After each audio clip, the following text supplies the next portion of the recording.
Bismillahirrahmanirrahim. Nawaitu ta'alluma wa ta'lim wal mudzakarata wa tadhkir wal naf'a wal intifa' wal ifadata wal istifadah wal hatta 'ala tamassuki bi kitabillahi wa sunnati rasulih sallallahu alaihi wasallam wa du'a ila al-huda wa dalalata 'ala al-khairi ibtigha'a wajhi Allahi wa mardatihi wa thawabihi subhanahu wa ta'ala.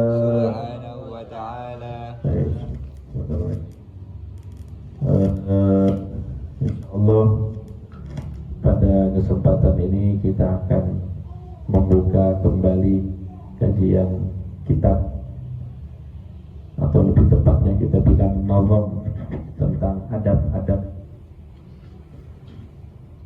Sebelumnya kita sudah membaca nazam alalah dan juga nazam matlab. Alhamdulillah. Sampun hafal maupun dereng? Alhamdulillah men. Dereng. Sudah. Alhamdulillah. Nah, ini bagus ini. Karena dikatakan man hafizal mutunu hadzal funun. Siapa yang menghafal matan, maksudnya menghafal ilmu yang tertulis dalam kitab, maka dia akan menguasai banyak ilmu. Amin Allahumma. Amin. Maka ini tradisi para ulama kita terdahulu itu menghafal, apalagi kalau umurnya masih muda dan belum menikah, belum ada tanggungan hidup, itu lebih bagus lagi. Tapi yang sudah punya tanggungan juga tidak apa-apa kalau punya semangat. Ba'din tahfaz wa ba'din tabham. Jadi biasanya sistem pondok itu mulai dengan hafalan, nanti pahamnya kemudian hari lah. Jadi pahamnya nanti, bukan saat itu. Kadang-kadang santri ngaji tidak paham yang disampaikan oleh kiainya, tapi disuruh hafal yang apa yang dia tidak pahami. Subhanallah, nanti pada saat dia keluar dari pondok itu dibuka oleh Allah Subhanahu wa taala pemahaman. Atau mungkin saat dia di pondok itu terbuka pemahaman. Makanya bagus apalagi bentuk-bentuk nazam seperti ini kita hafal. Kalau bisa hafal semuanya alhamdulillah, kalau tidak bisa hafal semuanya ya sebagiannya wa syukrulillah.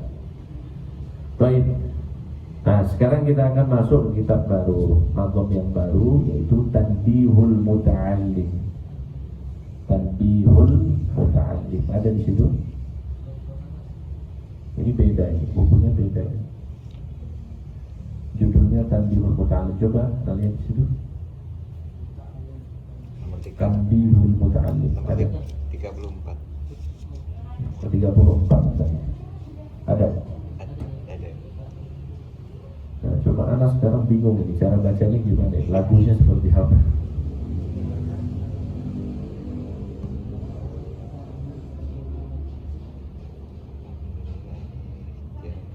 Alhamdulillah jalla dzikruhu wa shalah. Nanti dicari lagunya, karena di sini tugasnya menerangkan. Baik, ini dengan yang nanti sepakati lagunya seperti apa ya. Bismillahirrahmanirrahim. Alhamdulillahi jalla dzikruhu. Nah, ini yang pertama. Alhamdulillahi jalla dzikruhu. Alhamdulillah, jelas ya, segala puji bagi Allah. Jalla dzikruhu. Nah, jalla itu dari kata jalla yujilu, jalil. Maka ada istilah nama Jalil, Abdul Jalil. Jalil itu maha perkasa, maha besar. Nah di sini maksudnya apa? Yang segala puji bagi Allah Subhanahu wa taala, jalla dzikruhu, besar namanya.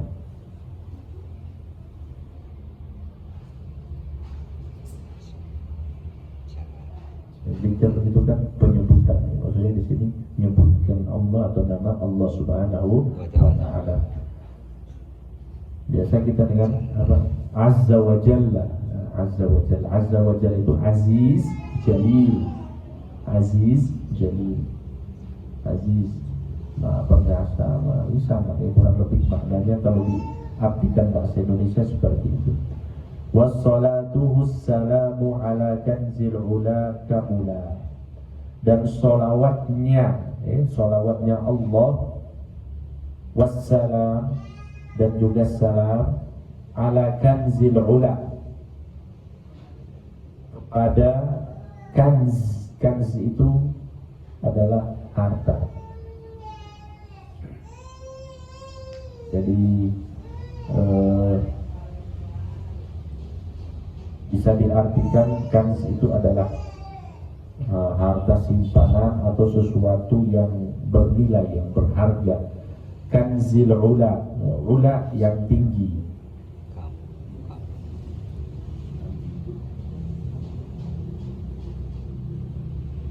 Dan ya, kanzil itu gudang iya. Atau harta.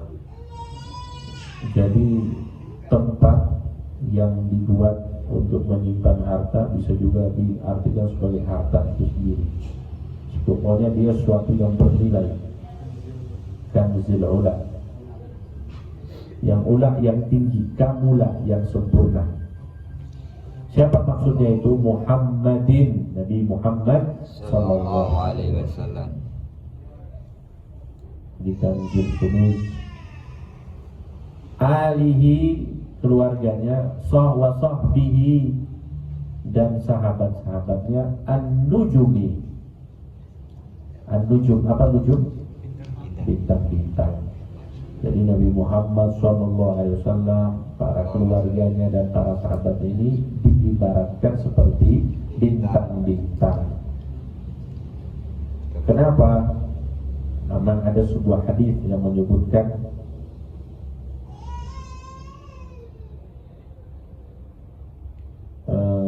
ashabi dan nujum, sahabat-sahabatku itu ibarat bintang-bintang.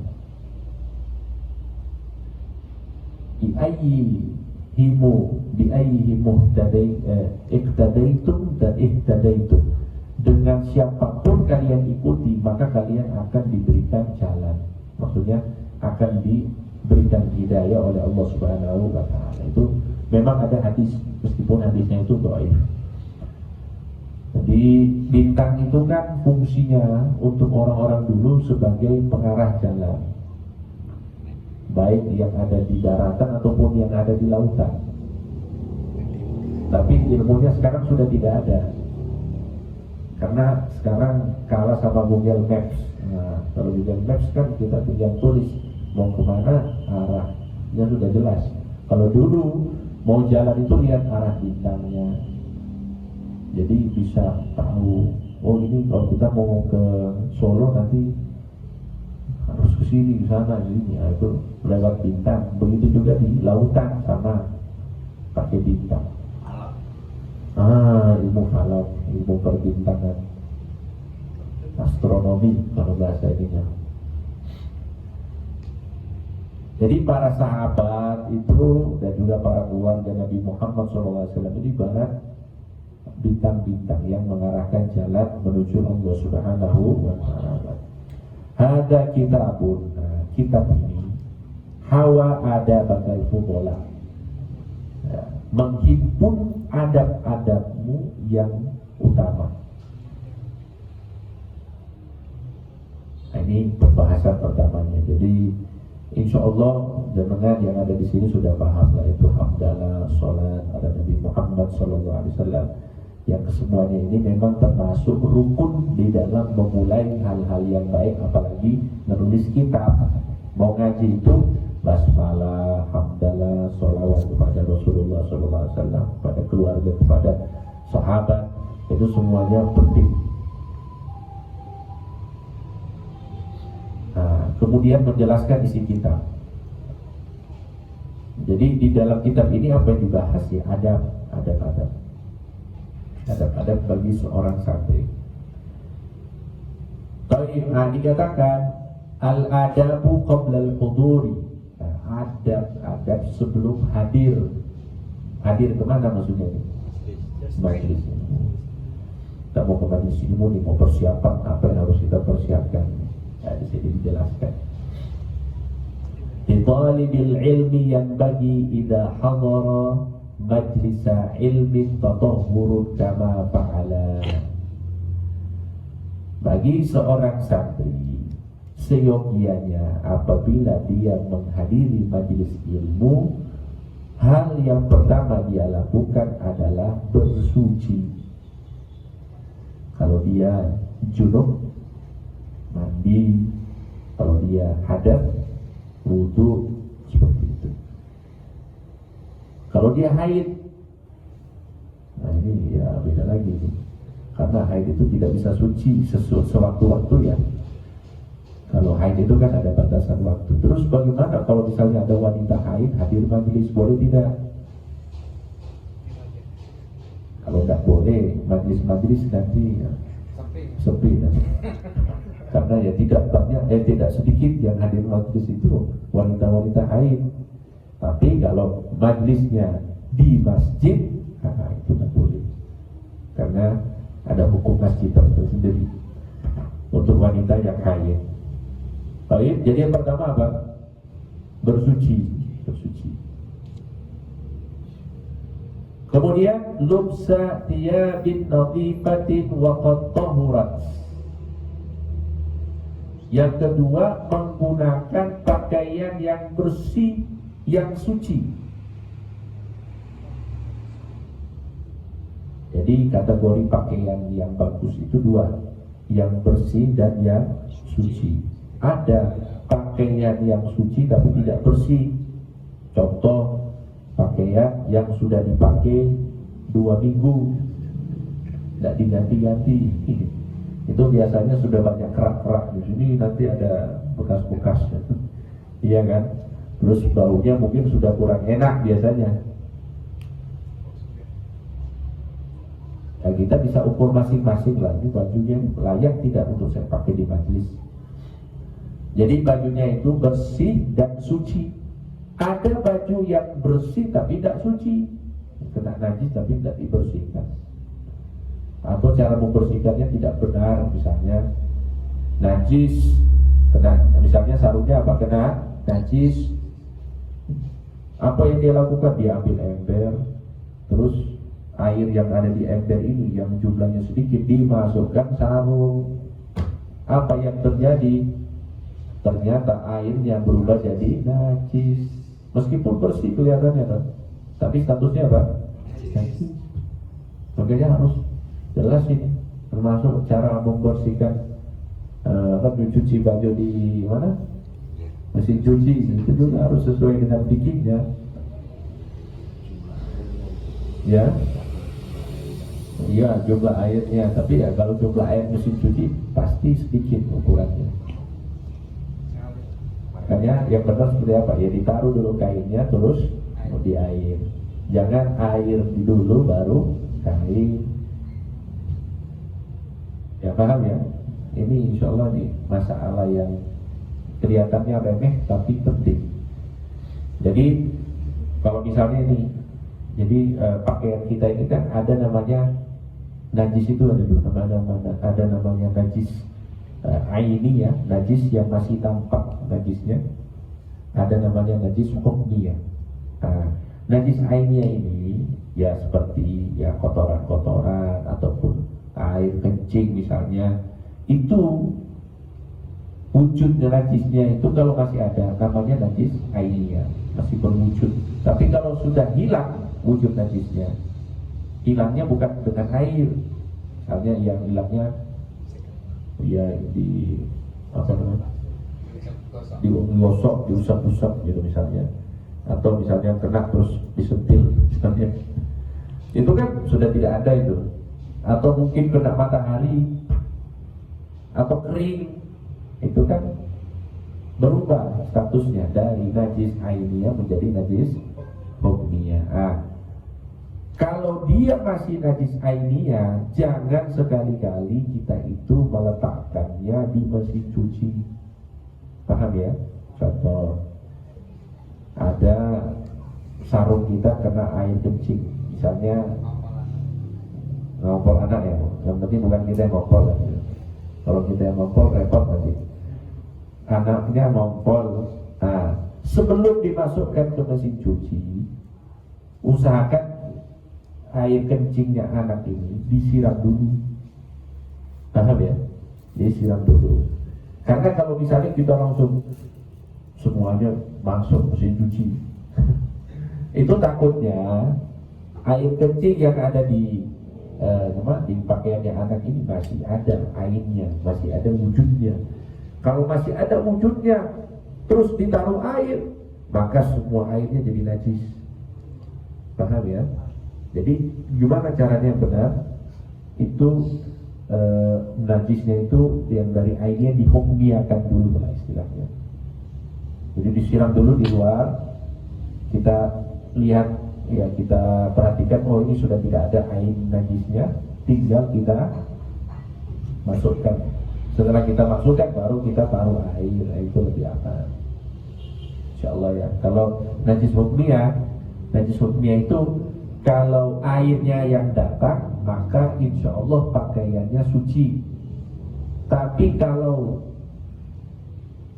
pakaiannya yang datang ke air, maka airnya jadi najis. Kalau najis hukmiyah. Tapi kalau najis ainiyah, mau air yang datang atau kita datangi air, dua-duanya najis. Itu bedanya. Jadi itu sebelum kita mesin cuci ya bagusnya seperti itu. Ya nggak repot juga kalau dengan ke laundry umumnya. Ya harus tahu juga. Bagusnya kita bersihkan dari sini aja, baru kita lempar ke laundry. Allahumma sholli ala Muhammad. Jadi bersih sama suci. Tatayyubun wastiyakun ja'a wa qad jamula. Jadi setelah itu, setelah bersuci, memakai pakaian yang bersih dan suci, apa yang dilakukan? Tatayyub. Tatayyub itu memakai wangi-wangian, pakai parfum yang enak. Dan Nabi Muhammad SAW itu pernah berkata, hubbiba alayya wa hubbiba ilayya min dunyakum thalath. Jadi ada 3 hal di dunia ini yang disukai oleh Rasulullah SAW. Yang pertama apa? Aktif itu apa? Parfum. Rasulullah itu sedang pakai parfum. Meskipun bau badannya Rasulullah SAW itu sudah wangi, tapi tetap beliau suka minyak wangi. Suka minyak wanginya Rasulullah itu supaya kita ikut Rasulullah SAW. Beliau tidak pakai minyak wangi sudah harum. Ditambah minyak wangi tambah harum. Karena sering dikatakan, kalau dari kejauhan Sallallahu Alaihi Wasallam itu baunya sudah datang duluan. Sebelum datangnya Rasulullah, baunya sudah datang lebih dulu. Beliau pergi dari satu tempat, beliaunya pergi, baunya perginya belakangan. Itu Masya Allah, itu puncak dari keharuman ya. Sangat luar biasa. Mungkin ya agak 11-12 dengan kita lah. Cuma bedanya kalau beliau harumnya, kita yang baunya mungkin yang lebih duluan datang. Wah ini Mas Doni. Kalau Mas Doni harum ini, sekarang pakai oud ini. Pakaiannya oud ini, insya Allah. Jadi intinya pakai apa? Pakai parfum terbaik. Tatayyubun wastiyakun dan siwak bersiwak. Kalau sekarang ya sudah gigi boleh, siwak juga boleh. Karena nanti ini kan kita ini duduk dengan orang-orang. Wah, langsung ini. Tapi ini sebelumnya Pak. Bukan maksudnya sebelumnya. Sebelum taklim, jadi sebelum taklim langsung harusnya pakai siwak. Jadi sebelum taklim, karena nanti kan duduk dengan orang samping-sampingan ngobrol. Nanti kalau kita bau mulut itu mengganggu teman duduk kita. Ja'a wa qad jamula, kemudian dengan penampilan yang bagus. Ya. Jadi berpenampilan bagus, memakai wangi-wangian, memakai pakaian bersih itu termasuk adab yang penting. Selain kita beradab terhadap ilmu dan guru, kita juga itu bisa membuat orang tidak ngerasani kita. Benar kan? Ada orang hadir majlis, badannya bau. Ada yang terganggu enggak tuh? Pasti ada yang terganggu. Kalau yang terganggu satu kelompok, akhirnya jadi bahan balasan, bahan gibah. Ibu orang gak mandi 2 hari kayaknya. Jadi kita itu seperti kalau kata para ulama itu membuka peluang orang maksiat akhirnya. Benar enggak? Jadi kita itu kalau tidak menjaga adab majlis, kita itu seperti membuat atau memberikan peluang orang melakukan maksiat. Jadi orang itu jadi membicarakan kita akhirnya. Iya, tapi jadi sebab orang berdosa juga. Jadi menyebabkan orang itu berbuat dosa. Apalagi kalau disengaja. Allahumma sholli ala Muhammad. Jadi itu ya, apa tadi yang pertama? Bersuci, menggunakan pakaian yang bersih dan suci, memakai wangi-wangian, bersiwak dan berpenampilan baik. 5 ini. Ini sebelum hadir. Yu'iddu ma huwa muhtajun ilaihi lada ta'allumin kay yakuna hadiran kamula, dan menyiapkan apa-apa yang dibutuhkan saat taklim. Apa yang dibutuhkan saat taklim? Buku, ya catatan ya, buku, pulpen. Kalau zaman sekarang kopi, iya kan?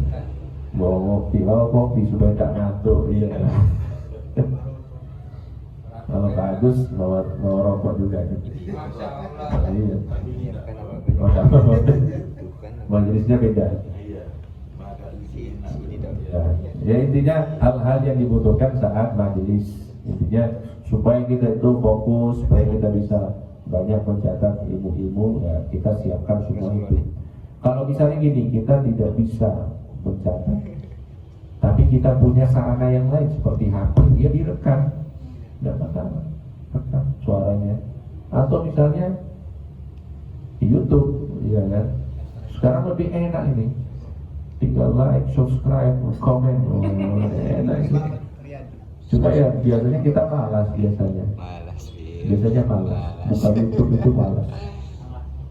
Buka 2 menit, ada tawaran yang lain.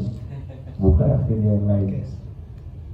Tapi kalau kita rekam, biasanya rekam pengajian pakai suara ya. Sambil kita pulang pengajian yang kita dengar itu enak itu. Jadi seperti memulai, habis itu dihapus lagi. Tidak apa-apa, itu bagus juga.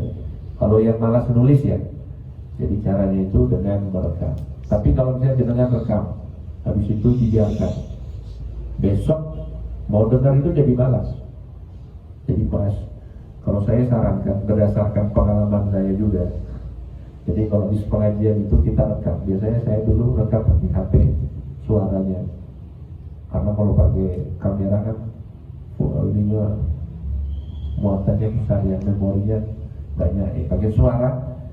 Tentu setelah itu pulang pengajian saya dengar. Jadi mengulang lagi. Jadi semakin banyak kita mengulang itu maka semakin akan paham. Amin Allahumma. Jadi itu, menyiapkan apapun yang kita butuhkan saat kita hadir. Hadirin yang dirahmati Allah. Kemudian al-adabu fi majlis ta'allum. Adab saat di majlis ilmu, majlis ta'lim.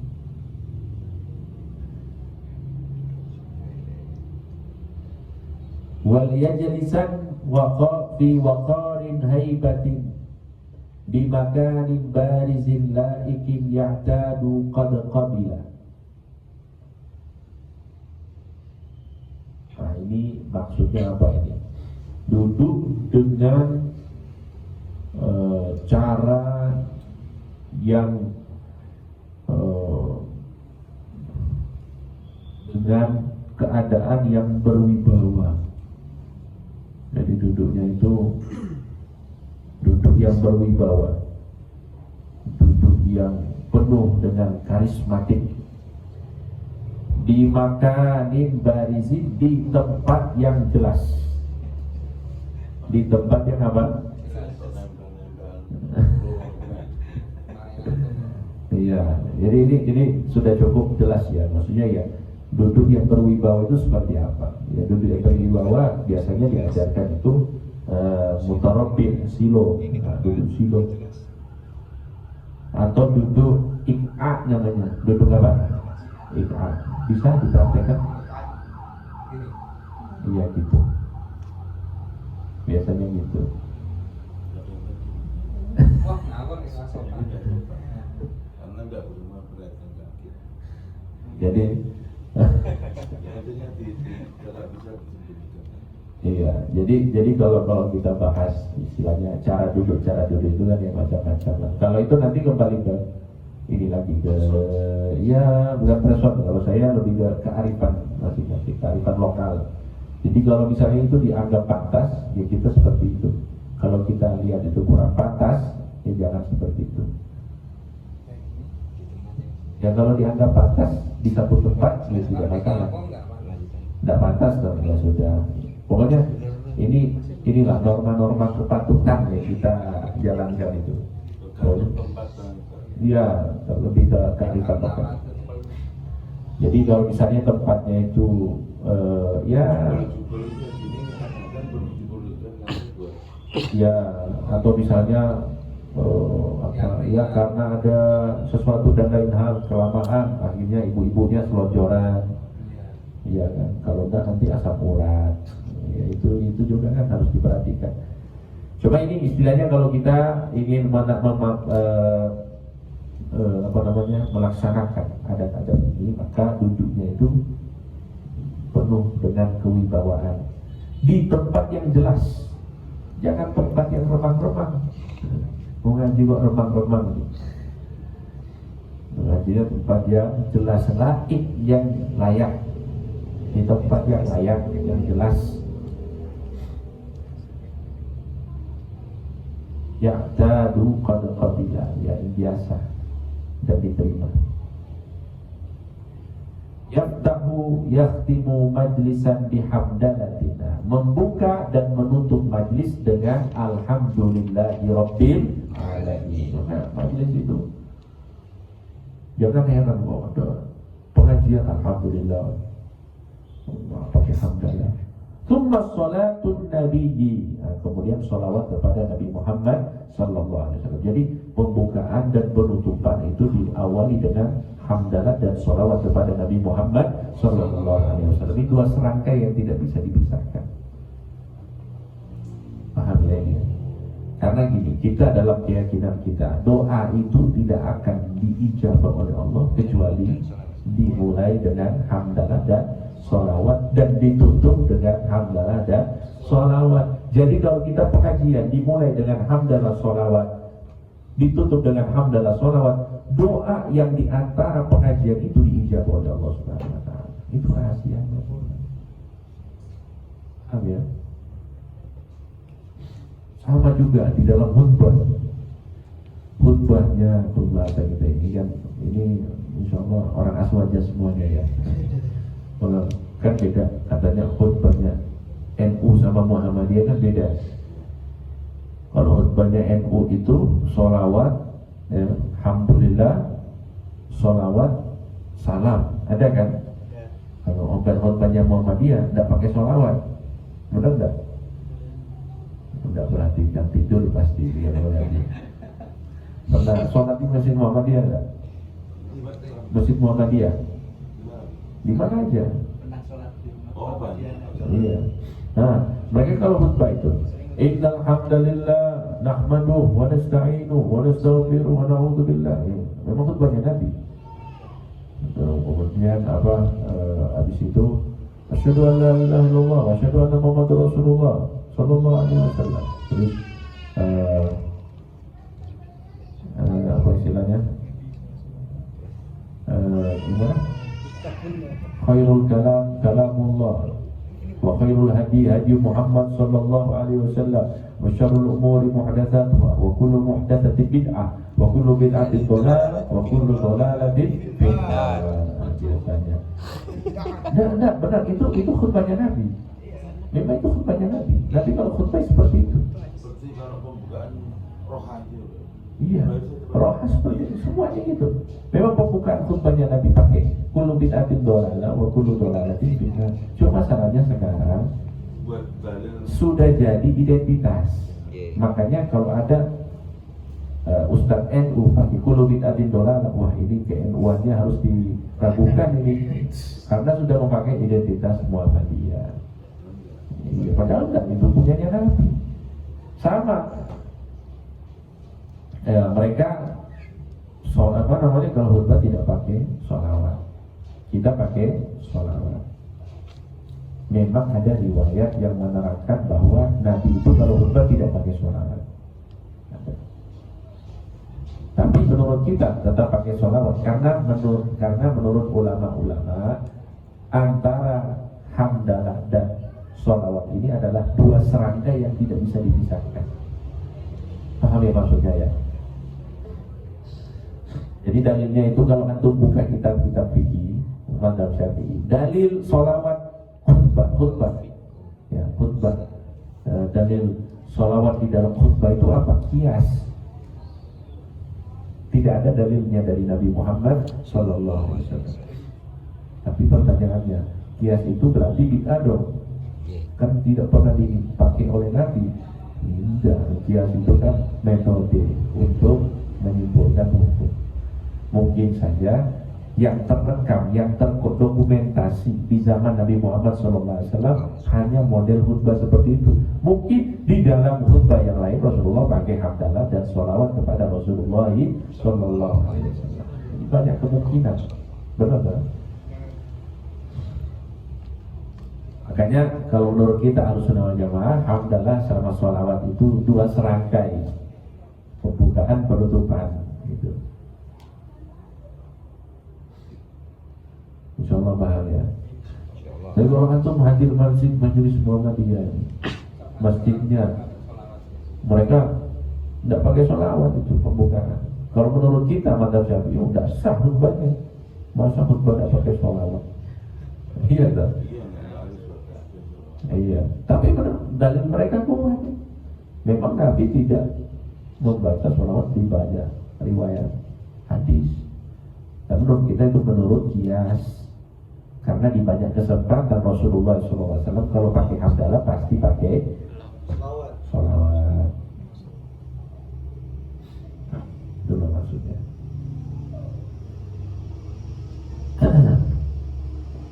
Allahumma sholli ala Muhammad. Allahumma sholli alaihi. Taufiqahu sa'ala. Jadi membuka majlis dan menutup majlis dengan hamdalah dan sholawat kepada Rasulullah sallallahu alaihi wasallam, kemudian meminta taufik dari Allah Subhanahu wa taala. Taufik. Apa itu taufik? Kekuatan. Ya, taufik itu at-tashilu fi ta'ah, kemudahan. Kemudahan dalam taat. Jadi kita minta taufik, minta hidayah. Hidayah itu iman. Kaitannya dengan apa? Iman. Hidayah. Kalau taufik itu lebih spesifik. Orang beriman belum tentu taat. Makanya kita minta wabillahi taufik wal hidayah. Wabillahi taufik wal hidayah. Minta taufik dan hidayah. Orang dapat hidayah, tapi belum tentu dapat taufik, dapat kemudahan untuk ibadah, untuk taat. Jadi orang kalau mau majlisan itu minta taufik kepada Allah Subhanahu wa taala. agar dimudahkan di dalam taat, di dalam mengamalkan ilmu. Amin Allahumma. Amin. Nah, tapi kembali lagi, jadi kembali ke identitas. Nah, sekarang ini semuanya serba identitas. Penutupan majelis, penutupan ceramah biasanya itu jadi identitas juga. Wabillahi taufiq wal hidayah wa Muhammadiyah. Wallahul muwaffiq ila aqwamit thoriq. Padahal sama-sama taufik. Sama-sama minta taufik. Sama-sama minta kemudahan di dalam taat. Cuma jadi identitas. Repot ya? Ya repot ya. Yusri lima syekhu yulkihi mu'taniya. Nah, kemudian adab dalam majlis, ya selain tadi itu, selain meminta menentukan istilah hamdalah dan sholawat dan meminta agar diberikan taufik oleh Allah Subhanahu wa taala, yusri lima syekhu yulkihi mu'taniya, mendengarkan apa yang disampaikan oleh gurunya dengan penuh perhatian. Jadi selanjutnya, jangan gurunya lagi bicara, ikut bicara. Gurunya lagi menjelaskan, sibuk main HP. Gurunya lagi menerangkan, dia sibuk menghayal. Jadi melanggar adabmu. Ada orang kelihatannya beradab, Masya Allah, tapi pikirannya kemana-mana, tidak memperhatikan. Telinganya nggak dengar sebenarnya, cuma kayak dengar angin lalu aja. Kayak dengar orang ngomong tapi tidak dimasukkan dalam pikirannya. Nah, itu juga tidak termasuk. Itu melanggar adab intinya ya, melanggar adab. Yang benar itu apa yang kita mendengar dengan saksama, apa yang disampaikan oleh guru. Ya kecuali kalau misalnya ada sesuatu dan lain hal sehingga kita akhirnya tidak bisa melawan hawa nafsu, akhirnya ya masuk ke alam bawah sadar. Itu beda lagi gitu. Makanya saya itu membedakan antara tidur dan ketiduran, itu beda. Benar-benar. Kalau orang tidur di majelis itu orang yang tidak beradab. Tapi kalau orang ketiduran, nah itu beda lagi hukumnya. Iya kan? Santri itu ketiduran terus. Iya, ketiduran.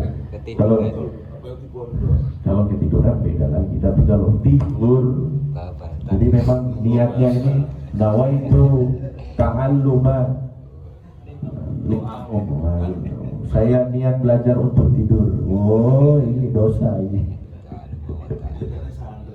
Iya, ya gitu maksudnya ya. Intinya kita itu memperhatikan apa yang disampaikan. Wal al-fahmah, kemudian berusaha untuk memahami. Yaktubu bittaqi di masyadalah, kemudian menulis apa-apa yang muskil, yang tidak jelas. Atau tambahan-tambahan ilmu baru, faedah. Tidak paham misalnya kitab, baca kitab sama guru, ini dijelaskan, ini tidak paham, di garis bawahi atau ditaruh standar saja. Nanti habis pengajian, kalau ada kesempatan pertanyaan, tanya ini maksudnya apa, dan tidak malu ya, seperti yang kita sudah jelaskan kemarin. Ilmu tidak didapatkan oleh orang pemalu dan orang sombong. Dua orang ini haram ilmu, tidak dapat ilmu. Sombong sama malu.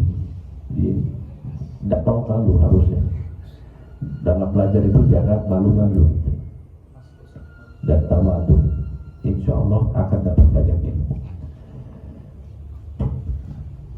Jadi seperti itu ya. Kalau tidak ini juga ya bisa bertanya kepada guru. Nanti ada jelasan tentang adab bertanya kepada guru. Allah kita akan bahas di pertemuan yang akan datang. Mudah-mudahan diberikan umur panjang oleh Allah Subhanahu wa taala, dalam keadaan sehat walafiat. Dan mudah-mudahan ilmu yang sudah kita baca di sini bisa kita amalkan dalam kehidupan kita, khususnya dalam adab-adab sebelum majlis dan saat kita majlis. Amin Allahumma amin. Al-Fatihah.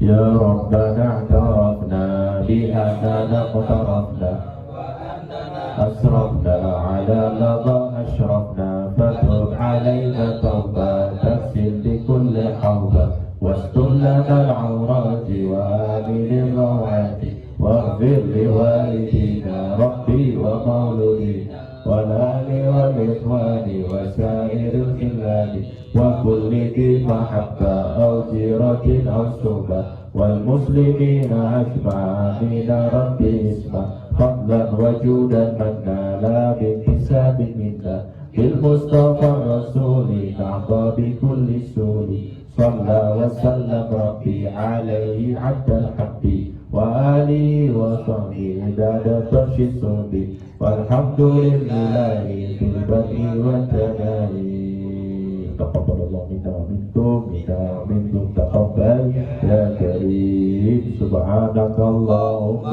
وبحمدك أشهد أن لا إله إلا أنت أستغفرك وأتوب إليك. Assalamualaikum warahmatullahi wabarakatuh. Waalaikumsalam warahmatullahi wabarakatuh.